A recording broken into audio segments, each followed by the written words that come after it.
Ini sampai kakak bisa mendirikan foundation. Ya. Sampai kakak ada foundation tuh, ada sekolah musik, sekolah belajar, mau dirikan TK. Rencana itu, tumpu kakak ini dong mau maju menteri, tapi sabar dulu. Rencana itu rencana. Menteri West Papua. Oh ya, amin.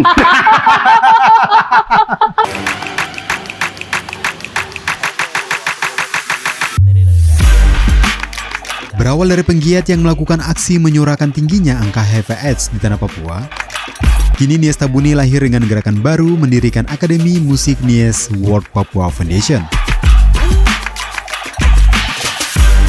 Nies Tabuni yang dahulunya juga adalah seorang YouTuber, kini beralih menjadi seorang podcaster Papua dengan mengangkat beberapa isu tentang tanah Papua. Nies Tabuni yang lahir pada tanggal 22 Juni 1992 di Kampung Wanggonoma, Kecamatan Asolo Gaima, Kabupaten Jayawijaya, di mana saat ini Nies Tabuni mempunyai visi dan misi membangun tanah Papua lewat edukasi foundation yang ia dirikan. Seperti apa sosok seorang Nies Tabuni? Inilah obrolan kami dalam Afeksi Podcast.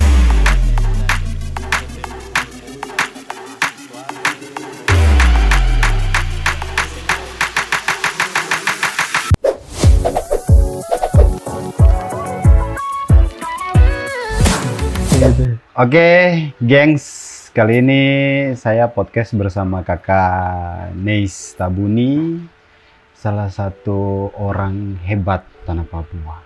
Wis, thank you bro. Siap. Jadi, saya mau tanya kakak punya perjalanan yang sangat panjang. Ini panjang dari sini sampai ke sana. Panjang ya memang. Panjang sekali, Panjang kakak. cerita. Ini sampai kakak bisa mendirikan foundation. Ya. Sampai kakak ada foundation tuh, ada sekolah musik, sekolah belajar, mau dirikan TK. Rencana itu, tumpu kakak ini dong mau maju menteri, tapi sabar dulu. Rencana itu rencana. Menteri West Papua. Oh ya, amin. Berarti kita bentuknya dari sekarang nih. Ya, Oh, Menteri West luar Papua. biasa. Menteri Papua Youth Kreatif. Youth Tapi Kreatif. bukan versi Indonesia, versi Papua. Versi Papua. Asik kan? Jadi begitu bro. Kalau saya dulu memang anak petani backgroundnya. Oh iya. Bapak saya seorang gembala, pelayanannya setiap hari melayani masyarakat di kampung. Hamba Tuhan, backgroundnya pendeta, mama saya petani, ibu rumah tangga ya. Jadi saya dilahirkan memang dari background yang keras, dari susah memang. Masa kecil saya, kalau saya mau ke sekolah, bawa buku tuh hanya di sak, saya lipat-lipat bawa buku di sak. Oh itu zaman dulu tuh. Zaman dulu satu background. Kalau satu cuma pakai noken, buku satu, bolpen satu. Yes. Visi misi untuk bangun Papua juga. Keren nih. Sendiri dan kakak sekarang nih. Jadi yang buku lipat taruh di belakang tuh hanya noken saja nih. Ya. Tetap bisa ada di sini. Ceritanya tuh macam dari kita kan di gunung lah. Iya. Dari Wamena. Kalau ceritanya saya ke Lembah Balim itu di salah satu sekolah SD. Dari gunung turun ke situ pagi jam 4 saya sudah bangun. Mama sudah ke Ruby, saya turun ke sekolah namanya SD Impres Piramid. Kalau kakak sendiri berapa bersaudara? Saya sudah 7 bersaudara. Saya anak pertama Anak pertama. Tulang punggung Ya, kita tanggung jawab. Tulang punggung untuk keluarga, tulang punggung untuk tanah Papua. Luar biasa kakak. Big dream. Iya kakak, dream come true itu akan datang di waktu yang tepat. Amin. Ada Ya, amin? Amin. yes. Jadi begitu. Jadi dasarnya memang saya dari orang susah. Iya. Jadi memang sapu hati terganggu sedikit untuk tolong sapu adik-adik yang jangan sampai dong susah lagi begitu. Jadi terus saya memang nekat, orangnya nekat. Pertama tahu orang mau bilang saya nekat. Jadi saya memulai semuanya ini nekat begitu. Saya mau kuliah juga orang tua batasi saya. Wah, saya dari Wamena mau ke Jawa itu orang tua batasi saya. Sapu bapak tidak mau antar saya. Yang antar saya sapu mama. Mama yang antar saya. Iya, Baru sebagai sosok orang tua laki-laki bapak bapak, anaknya pergi, anaknya apa yang pertama lagi? Bapak tidak mau antar saya bro, karena saya backgroundnya tuh suka isap Aibon, lem Aibon. Latar belakang dulu? Ya broken, hancur juga. Jadi saya hidupnya di terminal. Ya, jadi masih jalan ke gereja tapi masih aktif di terminal lagi. Ini unik nih kakak, maksudnya begini. Minta maaf nih kakak. Nggak apa-apa. Kakak ini kan seorang anak gembala. Yes. Alasan apa sampai kakak bisa terjun ke dunia seperti begitu? Ya, terpengaruh men. Pengaruh dari Sama orang teman-teman di teman-teman sebaya sekitar. kan. Sebaya. Jadi anak-anak bilang, oh kalau kita isap aibon tuh, kita bisa kasih patah ini pohon sampai ke turun ke bawah. Oh, saya juga terjerumus bangsat. Babi sekali, aduh. Jadi saya juga coba gitu. Oh, begini lama-lama isap aibon dan fox itu kan. Iya. Sapi, kepala sudah bunyi macam-macam genset. Itu saya bangga-bangga. Ini nanti akan ada lihat tanda-tanda bahaya begini. Padahal itu orang hanya menghayal tinggi saja begitu. Akhirnya, ya. Dan pada saat begitu. kakak lakukan hal itu dan bapak tahu, Bapak tahu. bapak lakukan apa waktu itu? Waktu itu sampai bapak pukul saya. Pukul saya kasih gantung dari atas pohon. Atas pohon. Kaki di atas, Oh. kepala ke bawah, baru pukul begini. Nanti bikin lagi kan tidak? Bikin lagi kan tidak begitu? Nah setelah kejadian itu masih ulang atau tidak? Tidak. Tidak. So bertobat. Bertobat dalam arti berhenti. Berhenti. Karena pukulnya ini bukan main-main bro. Ini kaki Sampai di atas. mencret, sampai hampir mencret. Berarti memang bapak keras sekali. Didikannya ya lumayan keras. Karena sangat keras sebenarnya. Bapak Tapi saya sebenarnya keras. kalau untuk saya orang tua mendidik tersebut seperti begitu ada tujuan dan tertentu. Betul. Untuk membentuk. Kalau memang bapak lepas tangan tidak mungkin kakak seperti sekarang ini. Ya, Iya kan? terima kasih Bapak gitu. Iya. Intinya terima kasih Bapak. Jadi semua teguran itu kan untuk kebaikan. Kebaikan. Jadi setelah itu saya SD di SD Impres Piramid, SMP di SMP Negeri 1 Asolo Gaima. Lalu saya masuk ke SMP Negeri 1 Wamena. Nah itu keinginan keras saya juga orang tua tidak mau. Karena orang tua tidak mau rusak karena saya suka kepelangin tuh bahasa. Kepelangin suka main dan anak-anak jalan baru kepelangin suka ke acara baru. Jadi bapak tidak mau urus saya, bapak malu karena gembala men. Oh iya. Jadi kan sudah mau urus saya, mama yang selalu dorong saya. Akhirnya saya kuliah pun juga bapak tidak mau antar. Ini Mama kakak yang kuliahnya antar. di mana waktu itu? Tentu saya kuliah di Jawa Timur, Jawa Surabaya. Timur. Kenapa kakak memilih di luar Papua? Ya men, saya pikir belajar dari beda pulau tuh akan bisa kita bisa belajar dari kehidupan orang lain toh. Oh iya. Itu kita bisa melihat hal-hal yang tidak ada, mungkin itu jadi pelajaran untuk kita buat Berarti belajar di luar dan bagaimana bisa kembali kita lagi aplikasikan ke Papua. dalam kita punya daerah sendiri. Waktu itu kakak ambil jurusan apa di sana? Brother, saya kuliahnya 7 tahun. MA, mahasiswa abadi, men. Saya pernah putus kuliah karena cinta gitu, men. Tapi Oke. Love story. Dah. Bangsat cinta. Bangsat cinta. Oke. Jadi pada zaman dulu kala kejadiannya seperti apa? Saya pacaran biasa. Aduh. Maaf yang nonton. Kalau mantan minta maaf.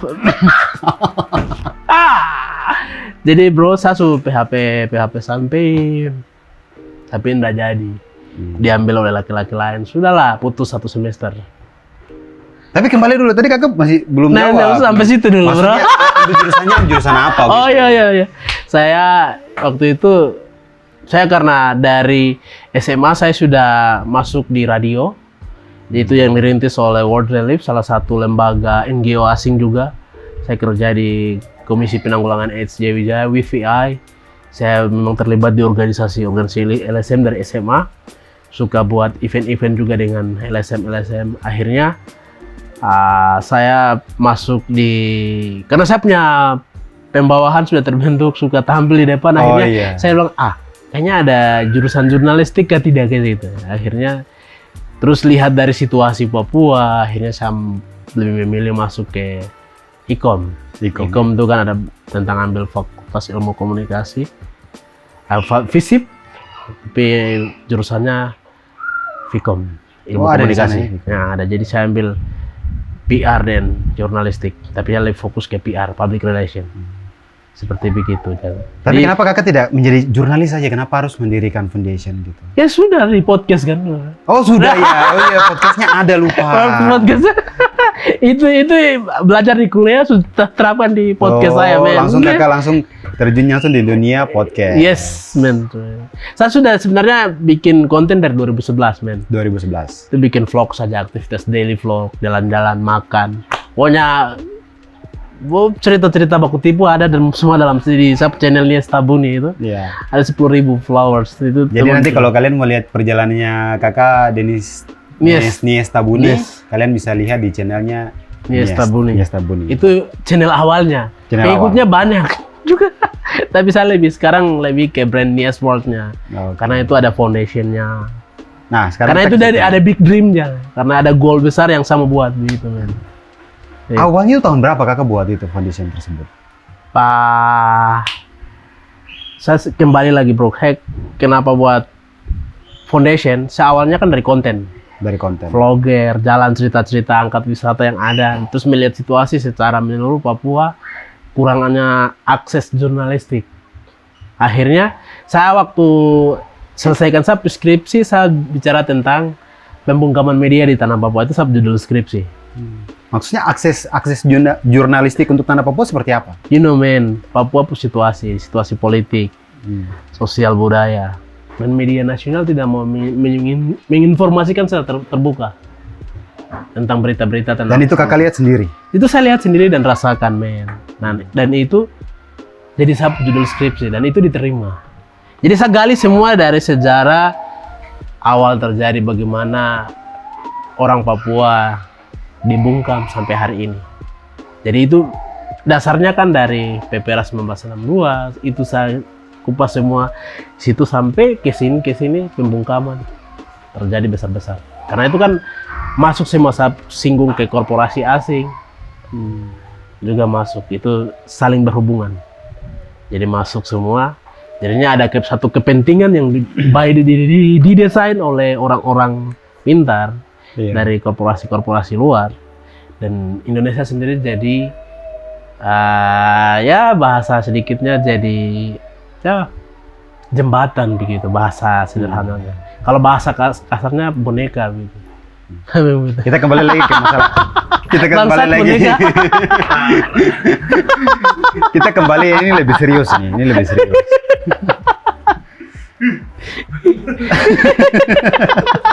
Ini agak sedikit panas untuk orang-orang jurnalistik, bahasanya bukan jurnalistik sih, media sebelah ya. Yes. Kita bicara media sebelah. Kita sekarang bukan media. Ya lanjut. Kan ada begini kakak, kan ada cek toko sebelah. Bukan media yang ini-inian. Iya, kan ada cek toko sebelah. Kan media sekarang kan ini kuat juga. Ada. Yang punya yang berdasi. Iya, itu ada. Bangsatnya. Ya, siap.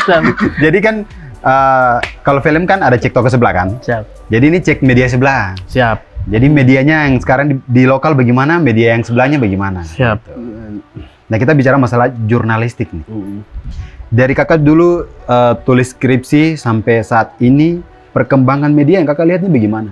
Ya mungkin 5%. 5%. Tapi sekarang dengan adanya anak-anak Papua semakin banyak mengerti peran media, isu Papua semakin viral.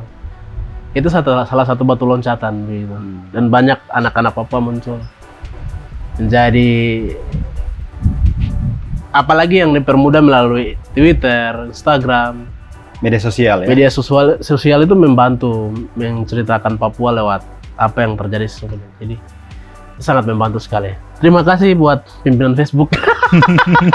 Dan pimpinan ini Twitter juga. Itu sangat membantu kami untuk orang Papua mengadvokasi tentang kerusakan alam yang terjadi di Papua, mengadvokasi eksploitasi SDA yang terjadi di Papua. Itu sangat membantu kami bagi orang-orang yang rambutnya seperti begini, kulitnya seperti begini. Cuma untuk kalau kita lihat secara garis besar lebih jauh, memang masih butuh power yang besar lagi. Sangat butuh. Untuk mengangkat semua isu ini ya. Setuju. Jadi kenapa saya bikin foundation? Karena memang masalah komplit seperti begitu. Akhirnya 2021 saya bikin foundation. 2019 kita sudah jalan untuk aktivitas kursus. Pertama saya bikin di Kakak Steady Penggu punya tempat di Sentani. Dia punya studio Papua Bangkit, saya sewa di situ, lakukan pelatihan di situ, kursusnya dibuka, pindah lagi di Black Orchid di Kota Raja selama 1 tahun lebih, kurang lebih. Terus pindah lagi di sini di Kamolker. Kenapa harus di Kamolker, men? Jadi saya bikin foundation itu tujuannya memang pendidikan alternatif. Jadi tidak seperti pendidikan yang ada di Indonesia punya. Dari SD sampai sarjana masih belajar itu saja begitu. Oh, Tapi berarti saya mau tidak garis pendidikan umumnya ya, saya tapi lebih lebih pada kayak spesifiknya. Ya, non formal. Jadi misalkan di sini kan kita lagi belajar tentang musik. Jadi kalau gitar saja. Kalau drum saja, kalau bass saja gitu. Dari tahun berapa itu kakak? Kita mulai 2021. 2021. Jadi di foundation itu ada foundation itu nama sendiri NIES. Nies? Ya, tapi artinya yang New Exploration Science to the World.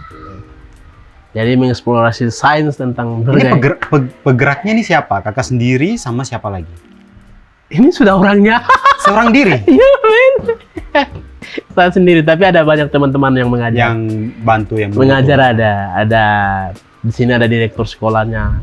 Tapi kita juga nggak mau bicara direktur karena maksudnya ini kan sekolah Bangkit dari roots kecil, maksudnya sekolah Berarti rakyat untuk, lah. Dari kakak untuk semua ya. Ya, jadi saya background ini kan memang dari roots di bawah. Saya tidak mau bikin terlalu spesial. Dari Papua untuk Papua. Ya itu pasti Sudah memang. pasti. Tapi gayanya sederhana, tapi orangnya chemistry-nya dapat begitu, klimaksnya dapat. Mengajarnya ada kontekstual. Jadi kok datang dengan gaya singlet, gaya kok siap rokok, orang mengajar. Yang Ini penting kok bebas. mengerti. Ini bebas untuk Yes. siapa saja. Bebas, siapa saja boleh datang. Mereka datang ini bayar kah atau seperti apa? Ya sementara kita bayar karena kita belum ada donasi. Jadi Itu kelasnya bagaimana kakak? kelasnya 1 minggu 2 kali. Kemarin 2021 tuh sampai 2022 itu kita 1 minggu 1 kali pertemuan. Tapi hasil mufakat pengurus tong sama-sama tong ada sekitar 8 orang 8. teman-teman yang mengajar sini. Ada Kakak Wenus, ada Franz Funungga, ada Mion Kotoki, ada Kakak Wanimbo satu deh pelayanan di gereja sini. Semua senior ada Kakak Danar, ada Kakak Billy. Itu musisi-musisi juga. Ada di Jayapura sini. Teman-teman, abang-abang orang. Yang datang backup. Yang launching sekolah ini Kakak Dev Baransano. Kakak You tahu sendiri, Iya, Dev Solution Band. Kita punya King Reggae. Hati kebanggaan saya juga. Jadi yang datang bukan saya terundang pejabat. Kakak yang datang buka sini. Launching pertama. Kakak dirikan foundation ini, kakak dapat bantuan dari mana sih?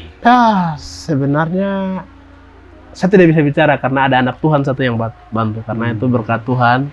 Karena dia sudah lihat aksi, anaknya harus dibantu, akhirnya dia bantu saya.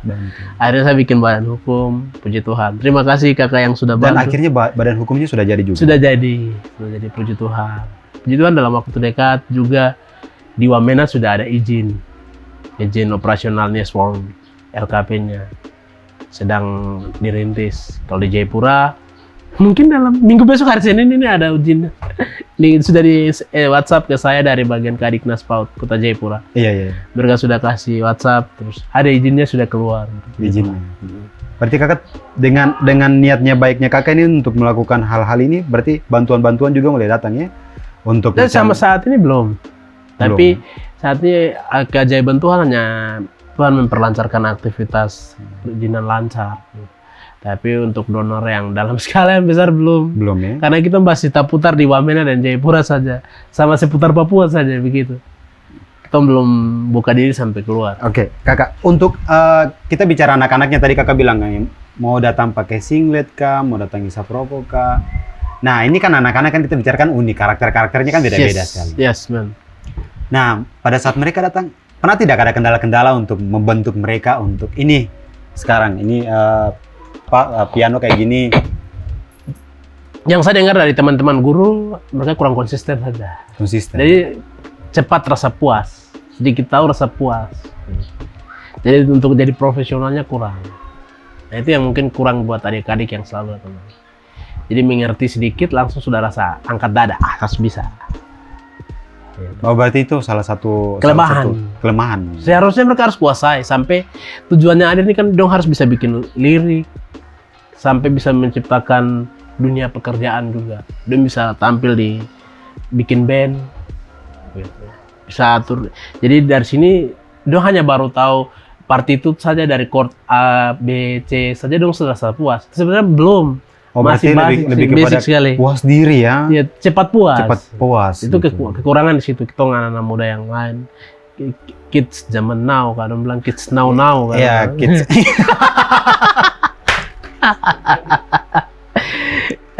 Itu sebenarnya tidak baik. Jangan rasa puas dulu. Iya, sebenarnya harus memang puasai. tidak baik gitu juga. Karena dengan cepat rasa puas juga banyak pelajaran yang belum kita bisa terima dengan baik juga. Betul. Kalau untuk di kelas musik sendiri ada berapa siswa kakak? Yang pertama tembuka itu 92. 92 siswa. Angkatan pertama. Tapi yang jadi cuman 2 orang yang jadi. Dari 92 yang jadi 2. Yang saya lihat yang kepala sendiri yang jadi 2 orang main musik di gereja. Yang lain Ini dari 9 yang sisa 90 itu kendalanya ini apa? Kendalanya mungkin satu alasan mungkin pulang Papua, pulang ke kampung belum balik sampai ke sini tidak ikut, akhirnya tidak lanjut lagi. Terus kendalanya juga ada yang ekonominya lemah, masyarakat kecil. Oh iya. Jadi kadang juga kan kita juga mau tekan-tekan adik-adik juga tidak enak juga gitu. Yang penting kalian pengertian gitu. Kalian pengertian, guru-guru mengajar untuk kalian. Karena kita belum bebas men. Secara mental, secara psikologi, secara pokoknya semua belum bebas. Untuk orang-orang yang kulit begini dan rambut begini kita belum bebas. Jadi sebenarnya itu kita tidak bisa rasa puas juga dengan hal-hal sedikit yang kita dapat juga belum bisa juga, tidak cukup. Jadi seperti begitu. Berarti itu salah satu tantangan juga kakak. Tantangan memang. Ya. Kalau untuk dari kelas untuk sekolahnya sendiri tuh berapa siswa juga? Yang angkatan 4 ini 18 orang. 18 orang. Ini untuk tingkatan SD, SMP, SMA? Umum, bebas semua. Kita tidak membatasi tingkatan-tingkatan. Itu kan milik Indonesia. Kalau kita Papua kan kontekstual. Wah, berarti semua. Gitu. Berarti siapa saja bisa datang bergabung? Siapa saja. So, yang penting kok manusia, bukan binatang. Yang penting bisa datang untuk tahu, berpikir. Yang penting kau mengerti. Mengerti, datang, kita ajar nih. Oh ini caranya begini selesai. Kau bisa jadi berkat, kau bisa memenangkan jiwa di gereja. Poinnya di situ. Iya. Karena musik tuh Tuhan punya. Dia bisa menghiburkan jiwa. Dan itu salah satu pelayanan terberat situ. Dan yang satu fakta yang terjadi di sini di Papua, orang tua suka bangun gereja besar-besar, tapi dong lupa siap. Kan orang yang mau main musik dalam tidak ada. Iya. Itu luar biasa. Itu terada men. Dan ini kan kita kembali ke bicara masalah puji-pujian. Kan? Betul. Emang harus tahu juga tentang musik. Setuju. Jadi orang-orang lupa siapkan bangun gedung besar-besar dengan toki dada, masak babi, hura-hura, tapi lupa siapkan SDM gereja. Inti dari semua gereja bangunan yang besar itu bagaimana jiwa ini rasa tenang. Pujian penyembahan itu penting. Worship itu penting. Jadi Niespor hadir untuk paling tidak sekolah ini bisa berdampak buat jemaah. Paling tidak bisa ada lilin. Jadi lilin-lilin kecil lah Alkitab bilang begitu. Iya. Jadi kalau kita di Kristen kan bicara seperti dari lilin kecil itu dia akan menjadi lilin yang besar. Dan juga bisa memberkati orang lain. Jadi seperti begitu brother.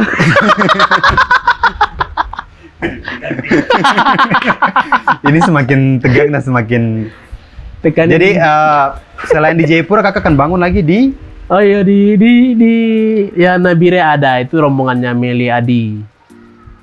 Jadi itu namanya Emawa Academy Learning Center. Mereka fokus ke bahasa Inggris dan pengembangan skill yang lain. Terus di Yahukimo ada. Yahukimo itu DALC. DKI Academy Learning Center. Nah itu direkomendasi dari Niespor Foundation juga. Jadi di Yahukimo dalam waktu dekat akan ada launching. Di Yahukimo? Launching. Nah, di sana ada pimpinannya Linus Magayang. Memang anak asli dari sana. Ini kenapa semua bergerak untuk memberikan sebuah edukasi lewat yayasan-yayasan? Kenapa kakak? Ya men, kita kalau mau bergerak di sistemnya pemerintah nggak bisa. Kita mau bicara tentang orang Papua, nggak bisa. Kenapa Kita tidak? terada ruang, Hmm. begitu. Nggak bisa, itu terada ruang. Dalam ruang seperti apa kakak? Mungkin kakak bisa kasih sedikit. Begini, karena saya harus tahu sapu etnografi Papua men. Ya. Saya dari mana, sapu bangsa mana, saya suku Dani, terus saya harus belajar bagaimana orang dulu jelajah sapu tanah Papua ini. Saya kan pemilik negeri ini. Dan itu harus kasih tahu itu ke kita adik-adik. Kalau saya sendiri tidak bergerak kan kasihan men. Masyarakat Benalu datang, imigran datang ambil tompu semua yang ada di tanah Papua. Yang salah satu anak muda hari ini kita harus lakukan adalah yang muda-muda yang sadar harus lakukan adalah siapkan energi, siapkan tenaga untuk bagaimana kasih virus yang baik. Karena kita sedang tersisihkan. Kita bilang kita pemilik negeri. Tanah Papua penuh dengan susu dan madu, tapi banyak orang yang miskin, melarat. Kita yang pemuda yang sadar, kita harus selamatin tompo generasi. Salah satu caranya, kita sudah tidak bisa bergerak dengan ini lagi. Hari ini hanya kita punya jalan adalah pendidikan, men. Nelson Mandela sendiri sudah bilang, pendidikan adalah senjata kita. Pendidikan adalah. Mungkin itu satu kekuatan buat saya juga. Itu spirit buat saya. Berarti juga. itu salah satu tujuan utama ujung tombak bagaimana kakak bisa membentuk lewat yayasan-yayasan ini. Iya, saya yayasan ini. Jadi Niaspol hadir untuk bagaimana dia bertumbuh secara jamur tanpa ada sponsor, tapi orang-orang sadar dia bisa bicara tentang dia orang mana gitu. Paling tidak dia bisa bicara tentang saya orang Papua ini. Saya gaya makan seperti begini. I'm different from other people gitu. Saya berbeda dengan manusia-manusia yang lain. Saya berbeda dengan imigran yang datang di Papua ini. Saya harus bicara imigran, men. Oke. Karena Ini lebih serius. Saya suka kakak Nies punya pola pikir. Kita bicara masalah, tadi kakak ada bicara masalah tersisi. siap. Kita bicara masalah tersisi sekarang. Semisalnya kakak punya foundation ini, saya ambil bahwa ini sudah tidak ada dulu. Saya tarik dulu bahwa ini tidak ada. Saya ambil secara sudut pandang kakak punya pola pikir secara kakak lah gitu. Ketika kakak punya foundation ini tidak ada, bagaimana kakak bisa melihat perkembangan anak Papua nantinya kalau kakak punya ini tidak ada ke depannya? Ya, saya sebagai anak Papua yang sudah sekolah berdosa lah, tidak selamatkan sapu generasi. Salah satu kunci untuk bagaimana saya arahkan sapu pemuda, sapu anak-anak, saya kasih jalan. Paling tidak mereka tahu membaca. Itu sudah dasar yang paling kuat sekali. Nanti selain dong terjemahkan, dong mau bawa senjata di hutan, kan itu urusan mereka, bukan urusan saya. Yang penting mata mereka sudah terbuka. Gitu. Yang penting dong bisa membaca. Paling tidak dong bisa kerja di hotel, sudah sangat terbantu. Bagaimana kita jadi berkat memberantas buta huruf. Dan juga saya juga bantu negara Indonesia begitu. Kenapa saya bilang begitu? Karena saya sudah memulai memajukan generasi. Ya itu kalau ketika ini foundation ini tidak ada gitu. Kalau tidak ada ya saya tetap bergerak karena memang saya bergeraknya dari sapu backgroundnya kan memang sosialis.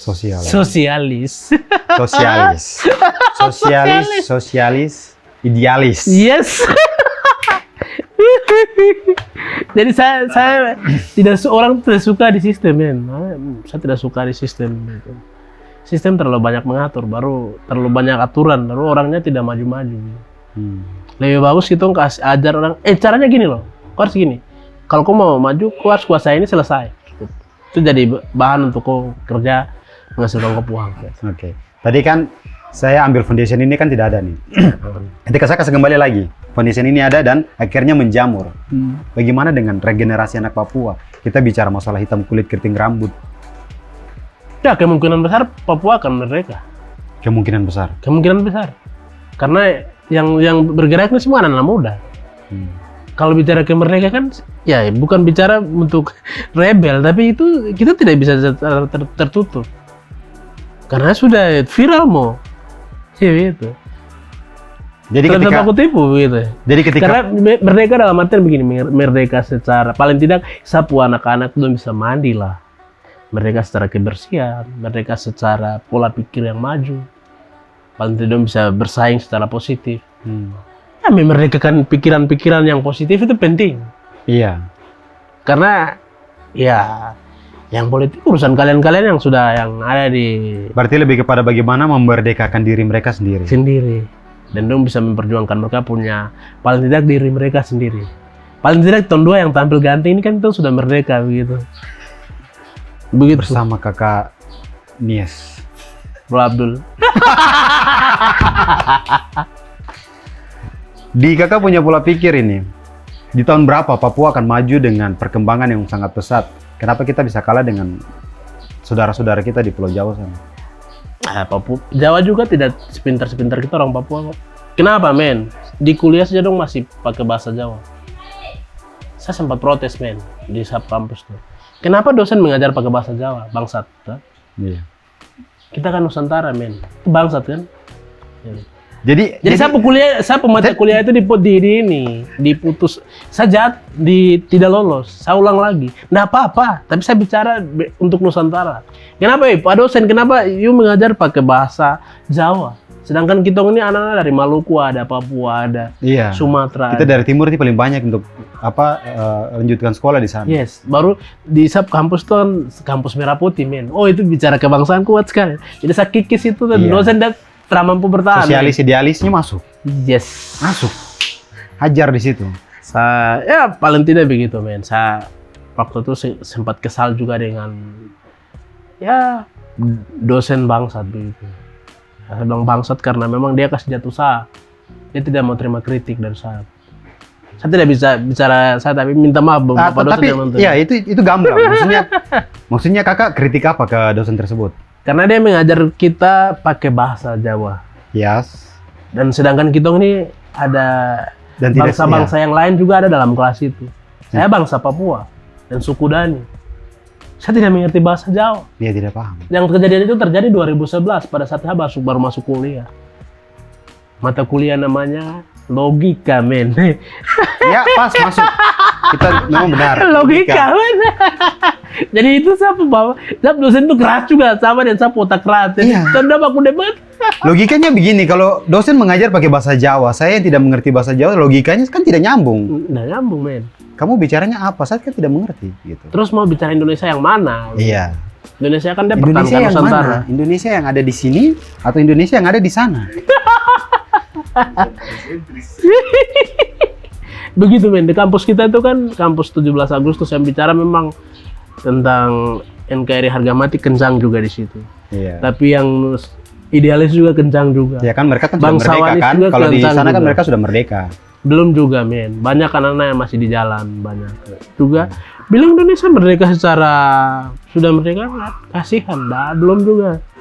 Banyak masyarakat Jawa di kampung-kampungnya butuh sistem yang dikuasain butuh pemerintah lagi Indonesia. tiba lagi di Papua karena mereka tidak punya tempat ya. Ya itu Itu salah satunya. banyak teman-teman, tidak apa-apa teman-teman Jawa kalian datang di Papua boleh berkembang. Tapi kalian harus hargai orang Papuanya, Iya. yang rambut begini, kulit begini, Kita bicara menghargai masalah budayanya, bahasanya.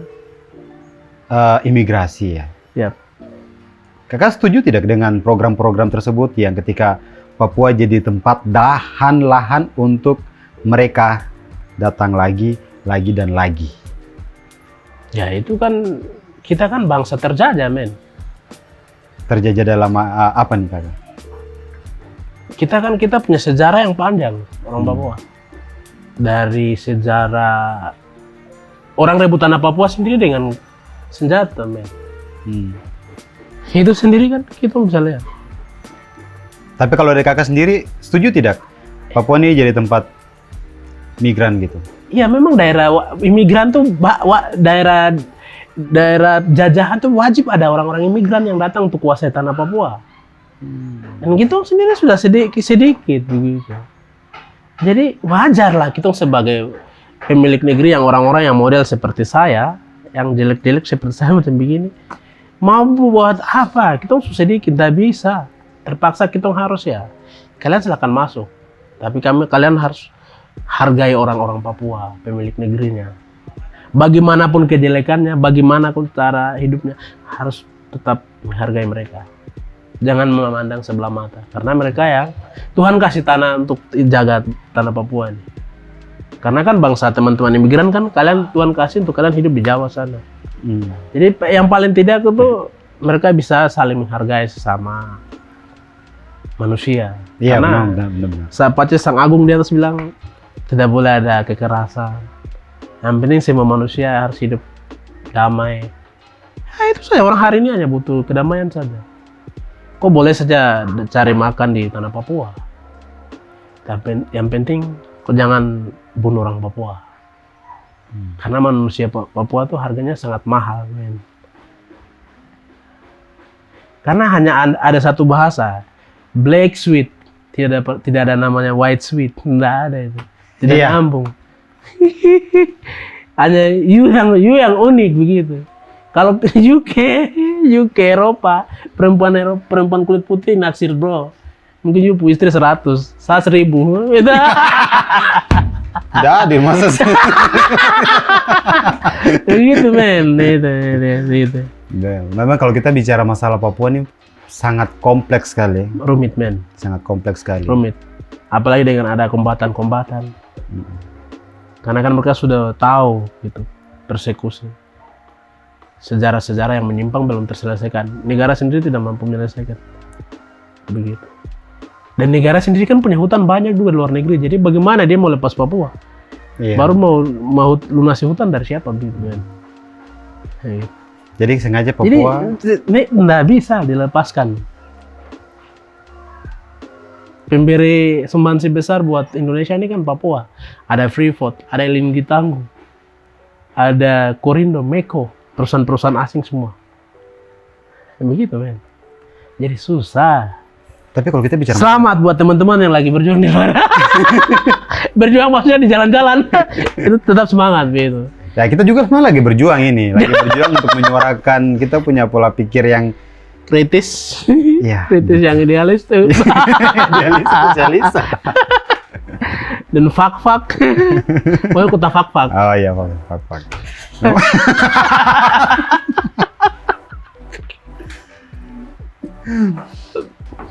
Asun. Jadi dengan pergerakan-pergerakannya kakak punya foundation ini, kakak ingin lebih baik, kedepannya akan lebih baik lagi ya. Ya, Kita saya punya percaya anak Papua ini. akan berkembang. Pendidikan kontekstual akan berkembang. Sama anak Papua semua harus sadar. Ya kalau boleh anak Papua yang masih kuat-kuat kawin cepat lah. Bikin generasi Papua cepat. Hmm. Gitu. Ini kakak bicara. Karena kita yang mana? semakin sedikit gitu men. Karena bicara seksual tuh kan edukasi juga men. Iya. Terus bisa bicara perkembangan biak juga edukasi juga. Bagaimana? Sedangkan tanah Papua besar, masyarakat Papua sedikit. Karena tadi bro bilang imigran datang karena memang tanah yang sangat luas. Nah, begitu. Subur. Pemberi sumbangsi besar buat negara ini juga. Negara kita besar nih yang Pak Jokowi ada pimpin. Gitu. Dan dia buka kita kan dan kakak Billy Dora. Iya. Dan itu. Mungkin juga kakak bisa bergabung di sana mungkinnya untuk membangun sebuah generasi baru lagi. Sementara mungkin tidak dulu bro. Tidak dulu ya. Yes. Iya. Tapi itu kan bagus juga kan kakak kalau gabung di sana. Ya kalau secara intelektual saya apresiasi, tapi secara garis rootsnya saya tidak. Gitu. Karena saya hadir untuk anak-anak yang memang telah dipakai di negara ini. Jadi kakak ingin mengangkat kreativitas dari yang jalan ini untuk bisa berkembang. Ya ini tempatnya mereka begitu. Oke. Kasih untuk mereka berkembang. Ya enggak ada namanya elit-elit gitu. Tapi kalau kita bicara masalah kreativitas, bicara masalah seni, kita kan punya expo kakak. Expo itu apa ya? Expo Taman Budaya di sini kan. Oh iya. Kenapa? Yang terawat bagus tuh ya? Itu terawat sekali itu kakak. Dulunya Bangsat terawat betul. bagus. Dulunya terawat bagus, cuma tidak tahu kenapa sekarang tidak dirawat itu. Ya mungkin ada tikus-tikus banyak dalam ya. Tikus-tikus berdasi kan rakus juga men. Oh iya. Yang ini, yang urus-urus itu kan udah mampu gitu. Jadi ya kasihan juga kalau macam ada expo itu kan sangat membantu sebenarnya. Tapi kan mungkin sudah pindah, kita punya expo yang baru mungkin sekarang ada dekat otonom juga sih. Yes, Iya. Mr. Billy hormat.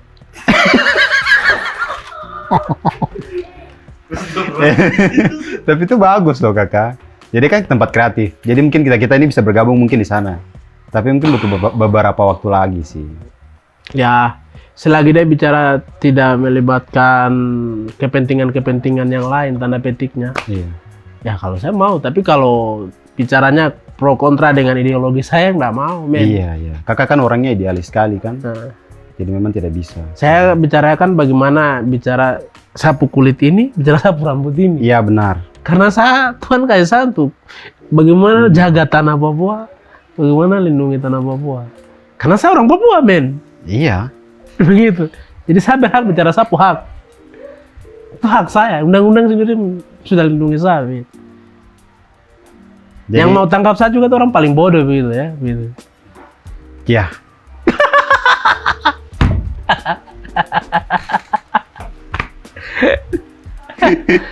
Begitu, Ben.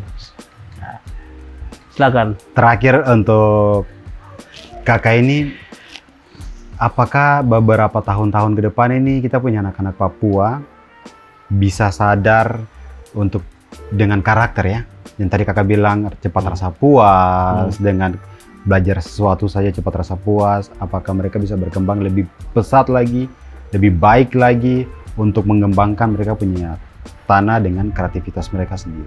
Saya percaya sekali anak Papua akan bangkit 2 kali lebih hebat lagi. 2 kali lipat lagi. Lebat lebih baik, dari ya. pemuda-pemuda Indonesia yang ada di Jawa sana. Karena begini, mereka sudah sangat makan garam dengan Banyaknya kejadian. banyak kejadian yang memiluhkan hati mereka. Itu mereka akan belajar lebih gila lagi. Apalagi dengan ada DOB. Itu akan memperkuat orang-orang Papua ini bersatu. Indonesia salah kasih DOB, men. Salah menurut saya. Mereka pikir gampang atasi. Satu provinsi saja, kombatan di hutan banyak.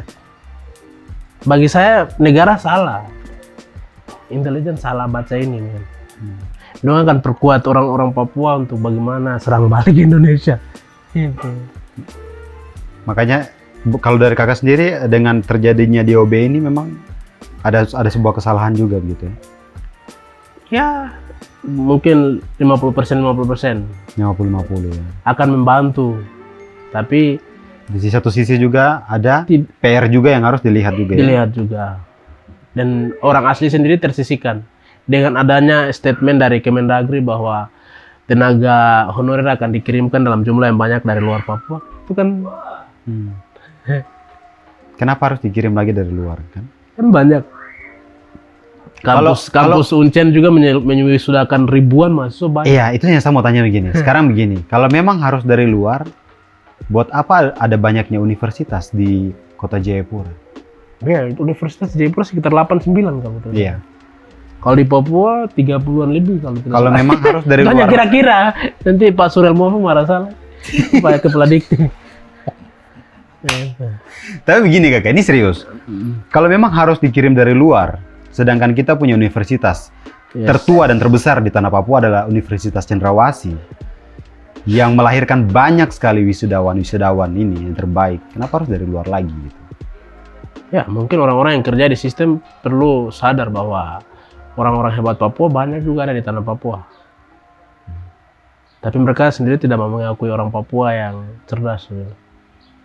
Sedangkan kalau kita bilang masalah untuk melihat lebih jauh, Pak Presiden sendiri melakukan belusukan. Anda tahu di Jayapura ada universitas terbesar juga kan? Ya, Uncen itu lahirkan sendiri dari pergerakan juga. Kalau bilang. Dan sebelum ada Uncen kan namanya ada Koreri. Iya. Dari pergerakan cuitan-cuitan untuk bagaimana menentukan nasib sendiri. Akhirnya Uncen kasih ini lahir. Akhirnya bukalah Uncen. Itu sedikit yang saya tahu ya, tapi yang lain kalau tahu silakan tambahkan, silakan komentar juga. Iya, maksudnya kalau untuk lebih ininya kan tadi kakak bilang dari luar kan. Kasihan juga kan.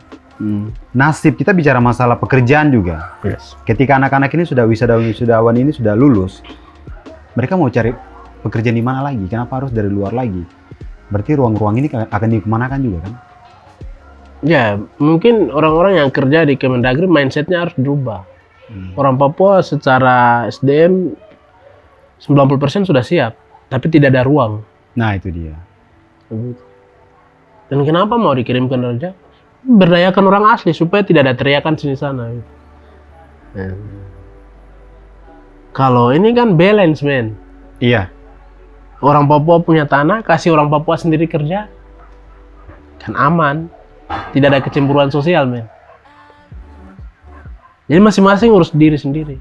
Saya sendiri tidak bisa lap cebo bro, lap cebo. Iya. Saya sendiri yang bisa lap cebo. Itu kasar Iya, kasar bahasa sekali. kasarnya seperti itu. Begitu. Jadi cukup negara, kok cukup atur sistem saja, tapi kasih kebebasan sepenuhnya kepada orang Papua. Undang-undang Otso sendiri kan sudah menjamin, men. Jadi dari kakak sendiri untuk kedepannya seperti apa nanti untuk perkembangan Papua ini? Saya juga bukan politisi nih, bro. Tanya saya ke sampai sana, bangsat. Siapa tahu mungkin kita bicara politisi ya. Siapa tahu mungkin dengan kakak dirikan foundation ini, ya mungkin bisa maju lah politisi. Ya, yang jadi politisi jadi wakil rakyat yang benar lah. Oh tapi tidak mungkin tadi kakak mau jadi menteri langsung ya? Ah, kalau menteri West Papua mau. Mau ya? West Papua mau. Kalau Indonesia ya pikir-pikir dulu. Pikir-pikir dulu. Nanti ada banyak. Saya tidak jadi menteri sudah saya terkenal, men, di sosmed. Cut bangsat. Nah, bercanda, men. Tapi nggak mungkin lah. Orang otaknya keras seperti saya masuk di kementerian nanti repot urus saya begitu. Oh, tapi satu ada. saja repot mereka urus begitu. Ada, seperti kalau kita bilang perempuan ada seperti Ibu Susi. Kalau kita bicara laki-laki ada Pak Ahok. Itu otak-otak keras itu. Tapi yang namanya otak keras memang susah juga ya. Ya, namanya kan penyakit sosial kan, kalau tidak ada iri, pasti kita akan jalan mulus-mulus saja. Gitu. Kalau masih ada penyakit sosial, sampai kapanpun kita mau bicara sampai bagaimanapun, saya jujur bagaimanapun, PR besar kan masih ada juga. Penyakit sosial juga harus dirintis juga, diberantas begitu menurut saya. Iya, iri dengki itu ya. Jadi kalau bisa diberikan ruang lagi untuk ya seperti karakter-karakter kakak gini, bisa lah untuk memimpin. Ruang apa? Memimpin apa? Memimpin rebel bisa lah. Memimpin rebel bisa, tapi rebel di pendidikan. Oke kakak, terakhir mungkin kakak bisa memberikan pesan-pesan positif bagi kita punya generasi-generasi. Tadi kakak bilang apa ya? Milenial, apa sih? Milenial now. Rasa puas cepat. Iya, untuk kita punya generasi ini, khusus untuk kita punya saudara-saudara di tanah Papua. Ya, yang terpenting kamu harus tahu etnografi kalian dulu, orang Papua, anak muda Papua. Oke. Supaya kau belajar untuk apa? Kau belajar hanya untuk senang-senang atau membebaskan kau kemiskinan yang terjadi di kau masyarakat ini. Gitu. Yang paling tidak kau tahu kau latar belakang, background kau aktivitas pendidikan ya. Kalau kita sendiri sudah tahu siapanya saya, pasti kita kuliah akan jelas, dan lapar pun tentu tetap akan terus semangat, karena kita tahu saya belajar untuk apa gitu. Karena saya belajar untuk rakyat kecil yang sedang menderita ini. Saya belajar untuk anak-anak yang sedang tertembak di hutan-hutan, orang yang sedang mengungsi. Sapu bangsa masih belum beres gitu. Nah ini perlu diluruskan oleh kitong-kitong yang sedang belajar dan kitong-kitong yang sedang mengerti gitu. Tanpa orang ini, siapa lagi yang mau bicara tentang bagaimana lindungi hutan yang subur, biota yang kaya? Kan hanya tong sendiri yang bisa potong-potong orang-orang yang notabene-nya memanfaatkan tanah Papua mencari keuntungan yang lebih, yang kuras. Tapi saya mau anak muda Papua harus jadi pemuda yang kritis, baru jangan wasting time, maksudnya habiskan waktu sembarang-sembarang, kurangi kebiasaan yang tidak ada faedah, nongkrong yang tidak ada untung, nggak usah. Bagaimana jadi pemuda-pemuda yang kritis, tapi buat hal-hal yang bagaimana memperkuat bangsa Papua itu ke depan. Dan itu terwujudnya satu big dream orang Papua sendiri, hak penentuan nasib sendiri. Oke kakak. Terima kasih lagi buat kakak Neis Tabuni.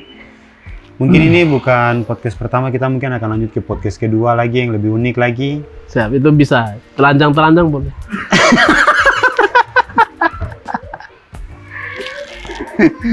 Tapi khusus nanti kita bahas tentang Papua. Bisa. Bisa? Bahas tentang rempe Papua. Oh.